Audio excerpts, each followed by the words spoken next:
नमस्कार सभी को। मैं अर्चना त्यागी, विज्ञान आचार्य भागवंती सरस्वती विद्या मंदिर से आज विज्ञान की कक्षा में आप सभी भैया और बहनों का स्वागत करती हूँ।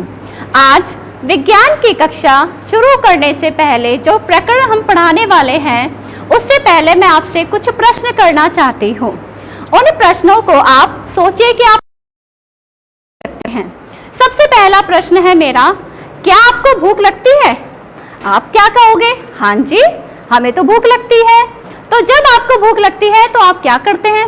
जब हमें भूख लगती है तो हम क्या करते हैं? हम खाना खाते हैं। और जब हम खाना खाते हैं तो खाने में जो हम चीजें खाते हैं, क्या उनका स्वाद सभी का एक जैसा होता है? तो क्या होगा आपका आंसर? नहीं, उनका स्वाद क्या होता है? अलग अलग होता है।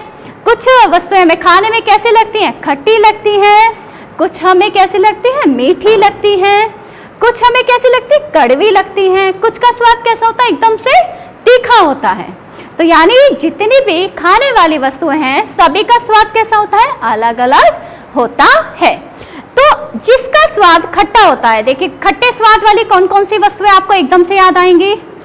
कौन सी आएंगी? नींबू, सिरका, आंवला। इनका स्वाद क्या है? सबका खट्टा। तो जो खट्टे स्वाद वाली जो वस्तुएं होती हैं, जो खट्टे स्वाद वाली जो चीजें हैं, उनको क्या बोलते हैं हम? अम्ल। तो हमारा आज का टॉपिक क्या है? अम्ल।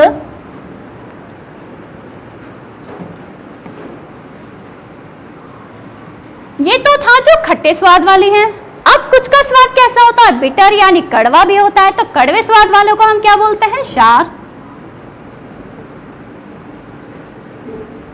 और इन्हीं दोनों पर आधारित है लवण।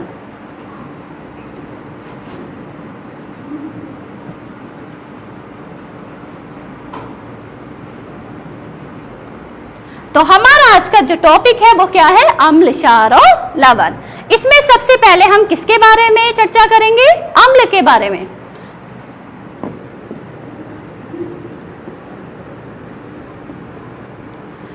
इसकी एक प्रॉपर्टी तो मैंने आपको बता दी, क्या होता है? इनका स्वाद खट्टा होता है। तो अम्ल कैसे होते हैं? स्वाद में खट्टे। इनका स्वाद कैसा है? खट्टा। जैसे नींबू हो गया, आंवला हो गया, और भी बहुत सारी चीजें जिनका स्वाद कैसा होता है? खट्टा होता है। वो क्या कहलाती हैं? अम्ल कहलाती हैं। इसके बाद सेकंड है, जो अम्ल होते हैं वो जलीय विलयन में यानी जो जल के साथ क्रिया करके क्या देते हैं? H पॉजिटिव आयन देते हैं। तो अम्ल जलीय विलयन में क्या देते हैं? H positive ion.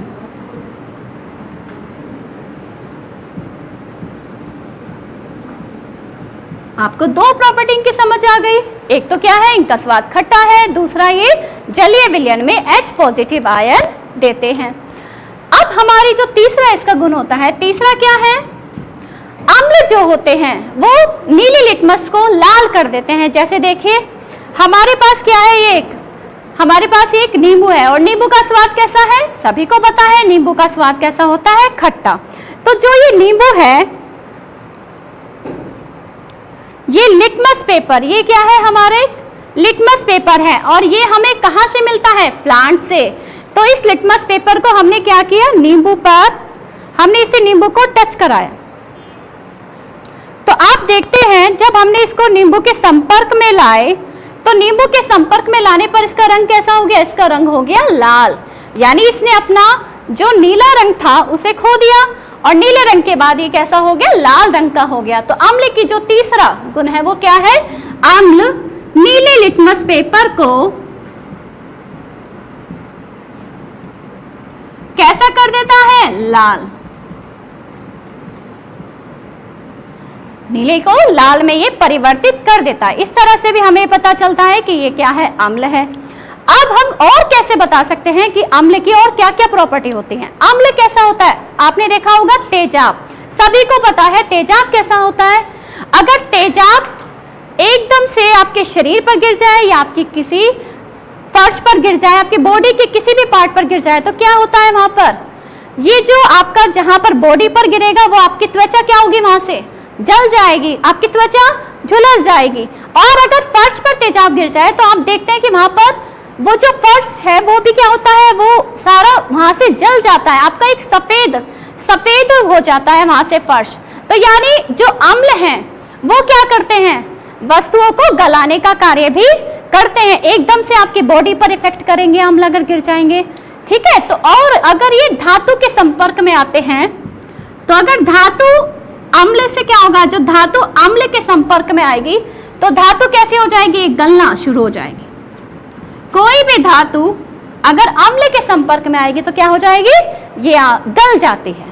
तो आपको समझ में आया अम्ल क्या है, अम्लों का स्वाद कैसा है, खट्टा है, ये जलीय विलयन में H पॉजिटिव आयन देते हैं, नीले लिटमस पेपर को कैसा कर देते हैं, ये लाल कर देते हैं। और जो अगर इनके संपर्क में कोई धातु आ जाती है या आपका बॉडी का कोई पार्ट हाथ पर गिर जाए, पैर पर गिर जाए, वो क्या हो जाता है, वो झुलस जाता है, यानी वो गलना शुरू हो जाता है। अब ये तो थे हमारे अम्ल। अब इनके कुछ प्रकार हैं, जैसे अम्ल क्या है, अम्ल प्रबल और दुर्बल दो प्रकार के होते हैं। सबसे पहले हम लेते हैं प्रबल अम्ल। जो प्रबल अम्ल होते हैं वो जल के संपर्क में आकर पूर्ण रूप से आयनित हो जाते हैं। इसका मतलब क्या है कि अगर इन्हें जल के संपर्क में लाया जाएगा, जो प्रबल अम्ल होंगे वो जल के संपर्क में आने पर क्या हो जाएंगे, अपने आयनों में टूट जाएंगे। जैसे HCl, HCl क्या होता है, हाइड्रोक्लोरिक अम्ल। तो हाइड्रोक्लोरिक अम्ल को अगर हम जल के संपर्क में लाएंगे, ये अपने आयनों में टूट जाएगा। तो ये अपने आयनों में कैसे टूटेगा, देखिए HCl, इसमें आयन है H पॉजिटिव और Cl नेगेटिव, तो ये आपका ये अपने आयनों में क्या हो जाते हैं, वियोजित, टूट जाते हैं। इसके बाद इसमें सेकंड है HNO3, इसका नाम क्या है, ये होता है आपका नाइट्रिक अम्ल। तीसरा है आपका सल्फ्यूरिक अम्ल H2SO4, तो ये आपके क्या है, ये है आपके प्रबल अम्ल। इसके बाद आता है दुर्बल अम्ल।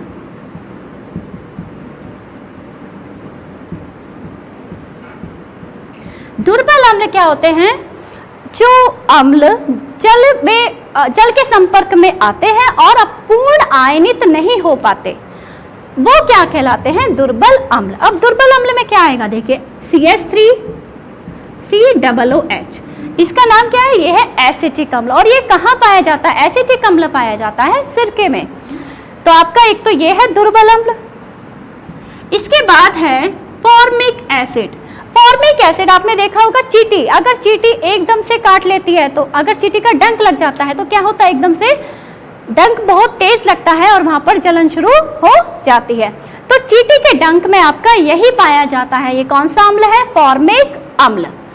इसके बाद एक होता है सिट्रिक एसिड, जो कहाँ पाया जाता है, नींबू में। अभी मैंने आपको नींबू दिखाया, उसका स्वाद कैसा था, खट्टा। तो उसमें पाया जाने वाला जो अम्ल है वो कौन सा अम्ल है, सिट्रिक एसिड। तो आपके प्रबल अम्ल हो गए और आपके दुर्बल अम्ल हो गए। इसके बाद आपको एक टॉपिक और है जो कंसंट्रेट एसिड। कंसंट्रेट यानी सांद्र, सांद्र अम्ल और तनु अम्ल, ये क्या होते हैं। तो सांद्र अम्ल में क्या होता है, देखिए जो सांद्र, इसको इंग्लिश में बोलते हैं कंसंट्रेटेड, उसके आगे लिखा होता है CNC। तो ये क्या होते हैं, इसमें अम्ल की मात्रा कैसी होती है, अधिक। इनमें अम्ल तो कैसा होता है, अधिक होता है, और जो पानी की मात्रा होती है वो कम होती है,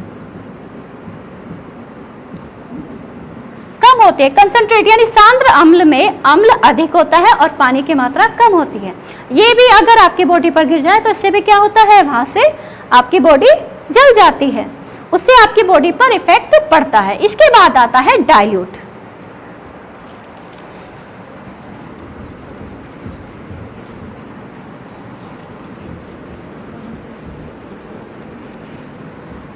अगर आप डाइल्यूट एसिड, इसको हिंदी में बोलते हैं तनु। तो तनु में क्या होता है, इसमें अम्ल की मात्रा होती है कम और पानी की मात्रा होती है ज्यादा। पानी होता है आपका अधिक। दोनों आपको समझ में आए, सांद्र भी और तनु भी।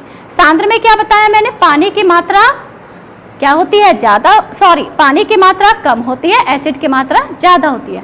और तनु में क्या होता है, अम्ल कम होता है और पानी की मात्रा अधिक होती है। तो ये तो क्या थे हमारे अम्ल। अब हम आते हैं बेस। बेस यानी क्षार।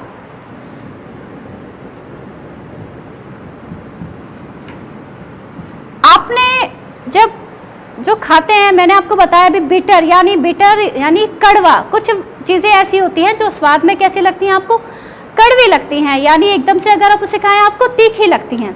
तो वो क्या कहलाते हैं, जो स्वाद में जिनका स्वाद कड़वा होता है वो कहलाते हैं आपके क्षार।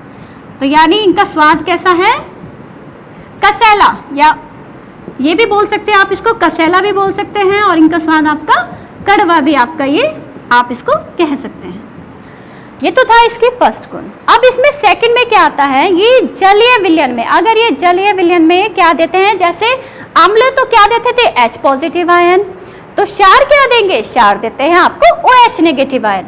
ये जलीय विलयन में देते हैं OH नेगेटिव आयन।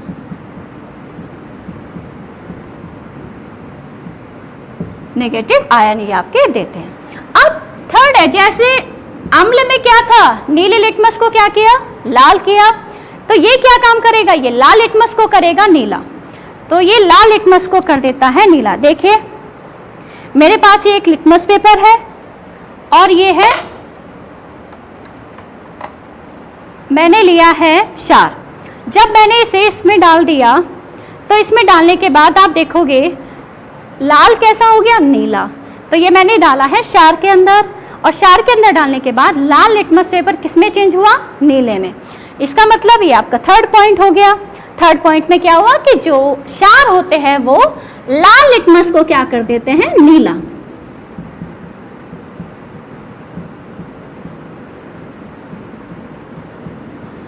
आपके इन दोनों में अंतर भी हो सकते हैं, क्योंकि चारों पॉइंट मैंने आपको अम्ल में भी बताया, इसी तरह से आपके क्षार में चल रहे हैं।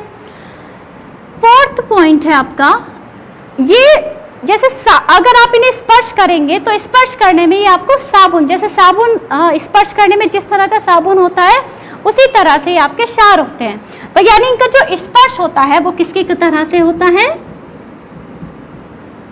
साबुन की तरह से। बिल्कुल ये साबुन की तरह से लगते हैं स्पर्श करने में। इसके बाद जिस तरह से हमने हमारे प्रबल अम्ल और प्रबल क्या आए थे, प्रबल अम्ल और दुर्बल अम्ल आए थे, इसी तरह से हमारे प्रबल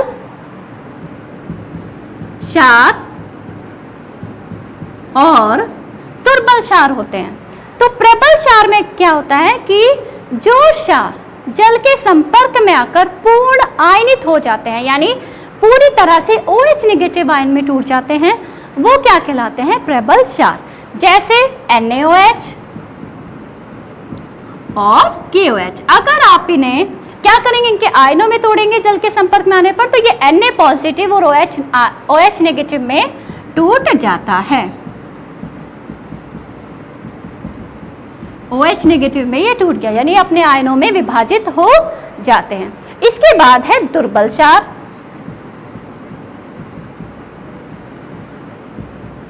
दुर्बल क्षार में क्या होता है कि ये जल के संपर्क में आने पर क्या होते हैं, पूरी तरह से आयनित नहीं हो पाते। अब इनका एग्जाम्पल क्या होगा, NH4OH। NH4OH को हम क्या बोलते हैं, अमोनियम हाइड्रोक्साइड। NaOH को हम क्या बोलते हैं, सोडियम हाइड्रोक्साइड। और KOH को हम बोलते हैं पोटेशियम हाइड्रोक्साइड। अब ये हमारे क्षार थे। क्षार में क्या है, साबुन में कौन सा क्षार पाया जाता है, तो साबुन में पाया जाता है NaOH और KOH। दोनों ही आप साबुन में मिलाकर, जब साबुन में NaOH और KOH दोनों ही आपके पाए जाते हैं, तो आपका अम्ल हो गया, आपका क्षार हो गया। अभी मैंने आपको नीले और लाल लिटमस से बताया। अब अगर हमें कुछ ऐसे सॉल्यूशन होते हैं एसिड, जिन्हें हम स्वाद से तो नहीं बता सकते, क्योंकि हम उन्हें क्या कर सकते हैं, हम उन्हें चख नहीं सकते, क्योंकि वो कैसे होते हैं, बहुत तेज होते हैं। अगर हम उन्हें चखेंगे तो हमारा क्या हो जाएगा, हमारा जो मुंह है उसके अंदर क्या हो जाएगी, जलन हो जाएगी, हमारा फेस जो है वो जल जाएगा। तो उनका पता हम कैसे लगाएं कि ये अम्ल है या ये क्षार है, तो उनका पता लगाने के लिए हम इंडिकेटर का यूज करते हैं। इंडिकेटर यानी सूचक।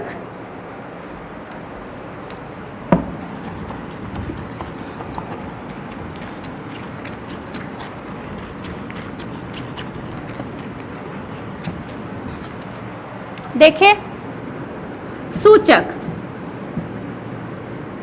इसको इंग्लिश में बोलते हैं इंडिकेटर। अम्ल और क्षार की पहचान के लिए जिसका उपयोग किया जाता है वो कहलाते हैं सूचक। अब सूचक 3 प्रकार के होते हैं। पहला है प्राकृतिक सूचक, प्राकृतिक इंडिकेटर यानी नेचुरल।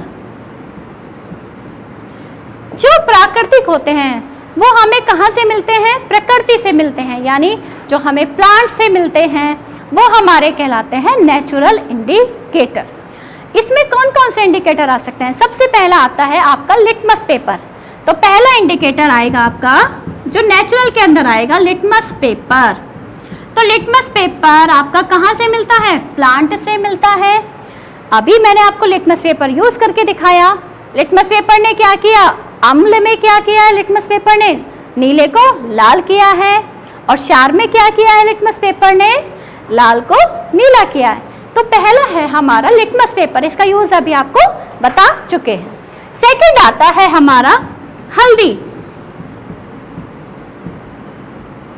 हल्दी सबके घरों में पाई जाती है, सबको पता है कहाँ से मिलती है, ठीक है। तो हल्दी भी क्या है? एक हमारा प्राकृतिक सूचक है। हल्दी से हमें कैसे पता चलेगा कि ये एसिड और बेस के बारे में?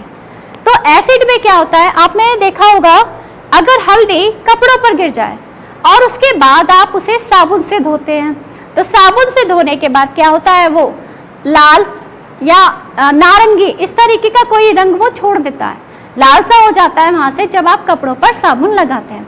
अब साबुन क्या है? साबुन में क्योंकि NaOH और KOH होता है, तो यानी क्षार होता है। अब वो क्षार होता है तो वो कौन सा रंग देता है? लाल और नारंगी, थोड़ा सा लाल और नारंगी का मिक्स हो जाता है, ठीक है। तो यानी वो क्षार में कौन सा कलर देता है? लाल देता है। और अम्ल में क्या करता है? अम्ल में हल्दी का रंग बिल्कुल पीला ही रहता है। देखिए कैसे, ये मैंने आपको हल्दी ली है दिखाने के लिए, देखिए सबको पता है हल्दी। इसके बाद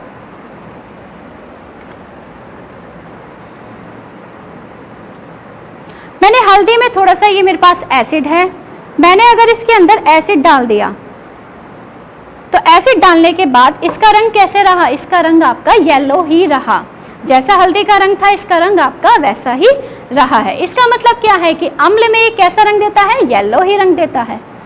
इसके बाद हल्दी को अगर हम क्षार में डाल देते हैं,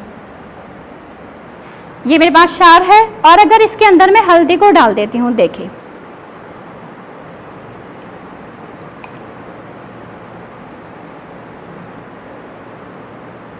देखिए डालने के बाद इसने थोड़ा सा अपना रंग चेंज किया है, और ये कैसे रंग का हो गया है? ऑरेंज। ऑरेंज और थोड़ा सा लाल, लाल और ऑरेंज का मिक्स हो गया है। तो यानी ये अम्ल में कैसा रहता है? पीला ही रहता है, लाइट येलो में था, और क्षार में कैसा हो गया? ये थोड़ा सा लाल और नारंगी रंग का मिक्स हो गया। तो ये हमारा प्राकृतिक सूचक सेकंड था हल्दी। अब इसके बाद आते हैं हमारे मानव निर्मित सूचक यानी सिंथेटिक सूचक।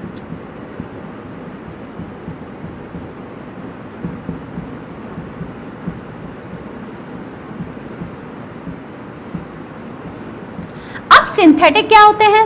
जैसे आपको पता चल रहा है मानव निर्मित, तो ये कहाँ मिलते हैं? ये मिलते हैं लैब में, ये आपको प्रयोगशालाओं में मिलते हैं। तो बनाने के बाद जब प्रयोगशालाओं में ये बनाए जाते हैं, उसके बाद इनका यूज किया जाता है अम्ल और क्षार के लिए, अम्ल और क्षार की पहचान करने के लिए। अब ये कौन कौन से होते हैं? इनमें एक है मिथाइल ऑरेंज,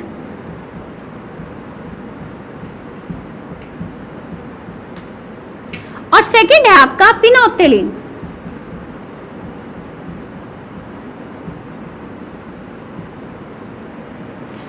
जो मिथाइल ऑरेंज होता है वो एसिड में अलग कलर देता है और क्षार में अलग कलर देता है। इसी तरह से फिनोप्थेलिन है, फिनोप्थेलिन एसिड में कैसा, ये कलरलेस हो जाता है, यानी जो कलर होता है इसका वो कलर आपका निकल जाता है और ये बिल्कुल कैसा हो जाता है? कलरलेस, यानी रंगहीन हो जाता है। और क्षार में कैसा देता है? क्षार में ये पिंक कलर का हो जाता है। तो मिथाइल ऑरेंज और फिनोप्थेलिन से भी आप इनकी पहचान कर सकते हैं कि आप अम्ल और क्षार की पहचान मिथाइल ऑरेंज से करेंगे तो अम्ल में अलग कलर और क्षार में अलग कलर इसमें आ जाएगा। अब इसके बाद तीसरा होता है हमारा ऑल्फैक्टरी इंडिकेटर। ऑल्फैक्टरी इंडिकेटर में क्या होता है,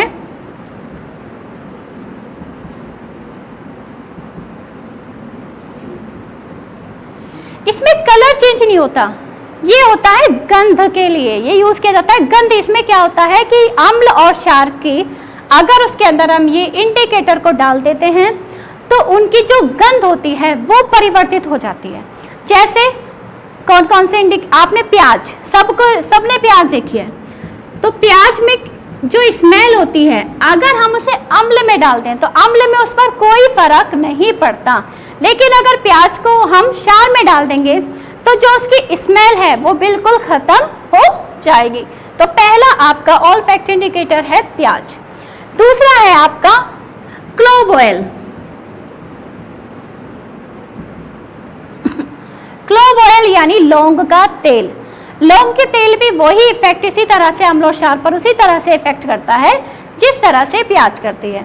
यानी अम्ल में अगर इसको डाल देंगे तो उसकी गंध जो है वो वही रहेगी और थोड़ी सी बल्कि तेज हो जाती है। तो इसमें गंध थोड़ी सी, अगर हम इसमें इस क्लोव ऑयल को अम्ल में डालेंगे तो इसमें जो स्मेल है वो थोड़ी सी अधिक हो जाती है।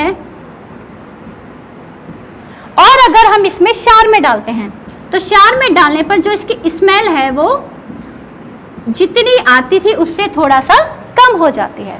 तो आपके 3 इंडिकेटर मैंने बताए हैं। पहला कौन सा था, नेचुरल इंडिकेटर, दूसरा कौन सा बताया, सिंथेटिक, और तीसरा कौन सा बताया है, ऑल्फैक्टरी इंडिकेटर। तो तीनों अम्ल क्षार की पहचान के लिए आप इस तरह से यूज कर सकते हैं। आपको ये अपने घर पर करके देखना है, जो हल्दी वाला मैंने किया है वो आपको अपने घर पर करके सभी को देखना है। चलिए अब हम देखते हैं अगर अम्ल और क्षार अभिक्रियाएं किस तरह से करते हैं।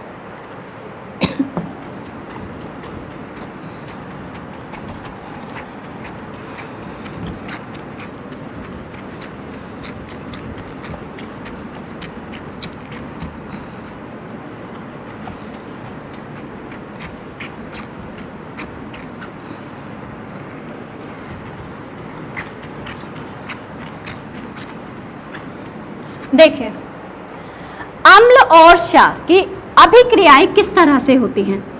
अम्ल अगर धातु के साथ क्रिया करते हैं, अगर अम्लों की धातुओं के साथ क्रिया करोगे तो धातुओं के साथ क्रिया करने पर एक तो बनता है लवण और साथ में निकलती है हाइड्रोजन गैस। अब आप कोई भी अम्ल ले लीजिए, जैसे हमने HCl ले लिया। HCl क्या है, हाइड्रोक्लोरिक अम्ल। इसकी क्रिया हमने की धातु के साथ। अब धातु आप कोई भी धातु आप इसमें ले सकते हैं, तो मैंने ली Zn। तो इसके Zn इसमें एक तो बनता है ZnCl2, ये बन गया आपका लवण, और साथ में देखो Zn और Cl दोनों आपस में मिलकर क्या बन गया, ZnCl2। आपका क्या बचा, H, तो ये आपका बन गया H2। ZnCl2 है इसमें लवण और H2 क्या है इसमें, गैस, हाइड्रोजन गैस। सबको आ गया समझ में। इसी तरह से जिस तरह से अम्ल धातु के साथ क्रिया करके लवण और हाइड्रोजन बनाते हैं, उसी तरह से क्षार भी धातुओं के साथ क्रिया करके यही अभिक्रिया करती है। जो क्षार है वो भी धातुओं के साथ क्रिया करके लवण और हाइड्रोजन बनाती है। अब हम देखते हैं इसमें सेकेंड पॉइंट।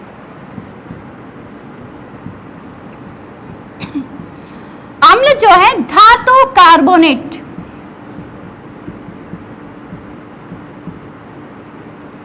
अम्लों की धातु कार्बोनेट के साथ अगर आप क्रिया करेंगे तो लवण बनेगा, साथ में कार्बन डाइऑक्साइड निकलती है और हाइड्रोजन और जल निकलता है साथ में। और जो क्षार धातु कार्बोनेटों के साथ क्रिया करेंगे उसमें क्या होता है, क्षार और इनके धातु कार्बोनेटों की आपस में क्रिया नहीं होती है। अब अगर हम अम्ल और क्षार की आपस में ही क्रिया कर दें, अगर इन दोनों की हम आपस में क्रिया कराएं तो क्या बनता है, देखिए अम्ल और क्षार की आपस में क्रिया करते हैं। अम्ल क्या है HCl, क्षार हमने ले लिया NaOH। तो इनके आयनों ने देखो H पॉजिटिव है, Cl नेगेटिव है, Na पॉजिटिव है, OH नेगेटिव है, तो ये आपस में मिलकर क्या बनाएंगे, देखिए NaCl और ये OH और H दोनों ने आपस में मिलकर बनाया जल। समझ में आया? NaCl क्या बन गया, लवण, और H2O हो गया जल। यानी अम्ल और क्षार आपस में क्रिया करके लवण और जल बनाते हैं। इस अभिक्रिया का आपका एक नाम और है, क्या बोलते हैं इसको, उदासीनीकरण अभिक्रिया। करण अभिक्रिया।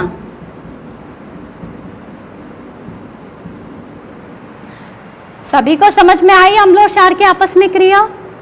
ये कौन सी अभिक्रिया है, उदासीनीकरण अभिक्रिया। एग्जाम में बहुत ज्यादा ये आपके आती है। अब आपको क्या करना है, अम्ल और क्षार 10-10 आप अपने आसपास देखेंगे, जो स्वाद में खट्टे होते हैं उनको आप कॉपी में लिख कर लाएंगे। कौन सा होता है अम्ल, 10 अम्ल के नाम लिखेंगे, 10 क्षार के नाम लिखेंगे।